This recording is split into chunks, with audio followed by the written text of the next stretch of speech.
आउज़ुबिल्लाहिमिनश्शैतानिर्रजीम बिस्मिल्लाहिर्रहमानिर्रहीम। मुहतरम सामीईन व नाज़रीन, अस्सलामु अलैकुम। मारिफ़ इस्लामिया में हम आपका खैर मक़दम करते हैं। मसाइल ज़कात।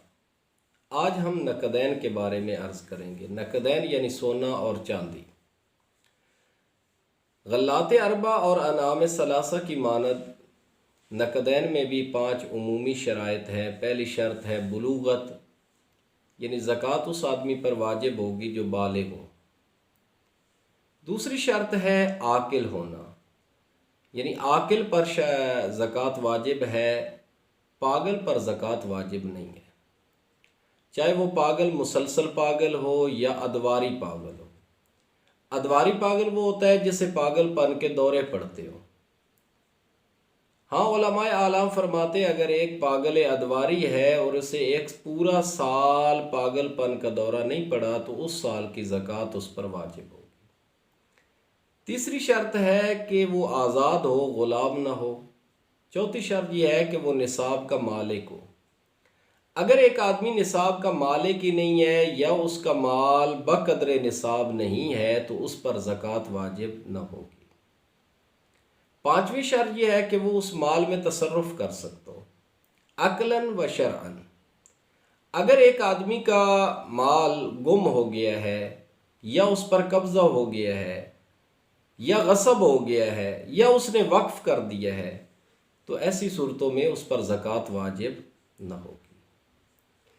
इसी तरह अगर एक आदमी का माल किसी ऐसे दूर दराज इलाके में मौजूद है जहाँ से वो उसे हासिल नहीं कर सकता, जब तक वो उसके कब्ज़ा में ना आ जाए उस पर ज़कात वाजिब न होगी।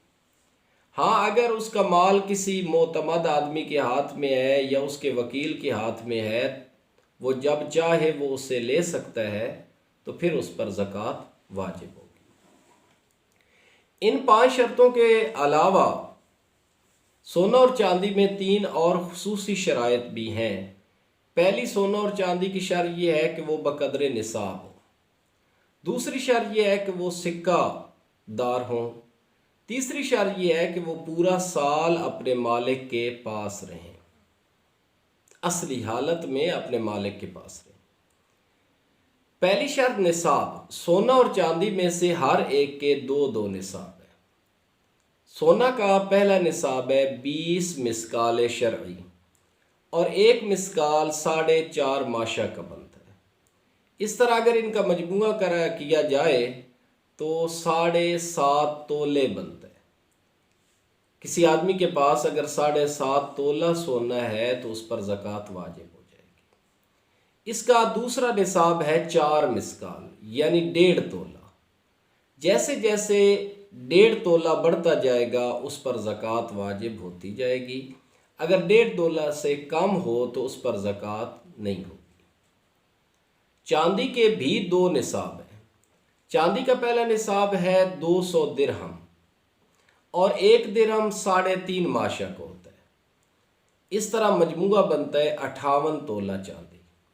58 तोला चांदी पर ज़कात वाजिब होती है। 58 तोला से कम होगी तो उस पर ज़कात वाजिब न होगी। और दूसरा इसका निसाब है 40 दिरहम यानी 11 तोले और 8 माशे। 11 तोला और 8 माशा चांदी अगर किसी आदमी के पास हो जाती है तो ये चांदी का दूसरा निसाब है। अगर 11 तोला और 8 माशा से कम है तो उस पर ज़कात वाजिब न होगी। मिकदार ज़कात कि सोना और चांदी में से ज़कात कितनी निकालनी है। सोना और चांदी में से हर एक में 40वां हिस्सा वाजिब होता है। मिसाल के तौर पर सोना का पहला निसाब था 7.5 तोला, तो इसकी ज़कात होगी 2 माशे और 2 रतियाँ। और दूसरा निसाब था 1.5 तोला, तो इसकी तकरीबन 3.5 रतियाँ ज़कात होगी। चांदी का पहला निसाब था 200 दिरहम। 200 दिरहम का 40वां हिस्सा बनता है 5 दिरहम। अगर दूसरे लफ्ज़ों में कहा जाए तो 17.5 माशा बनेगा। और इसका दूसरा निसाब था 40 दिरहम। 40 दिरहम का यानी 3.5 माशे, ये ज़कात वाजिब। दूसरी शर्त ये है कि वो सिक्कादार हो, सिक्का भी राइजुल वक्त हो यानी बाजार में उसका लेन देन होता। लिजा ऐसी चांदी या ऐसा सोना जो जेवर की सूरत में हो या डलियों की सूरत में हो, उन पर ज़कात वाजिब न होगी। तीसरी शर्त यह है कि वो साल भर अपने मालिक के पास रहे, यानी कामिल 11 महीने गुजर जाएं और 12वें महीने का चांद नज़र आता जाएगा तो उन पर ज़कात वाजिब हो जाएगी। अगर साल के दौरान कोई आदमी उस सिक्के को पिघला कर, उस चांदी के सिक्के को या सोने के सिक्के को पिघला कर उसके जेवर बना लेता है या उसको तब्दील कर देता है, या वो सोना या चांदी निसाब से कम हो जाते हैं, तो फिर ज़कात वाजिब न होगी।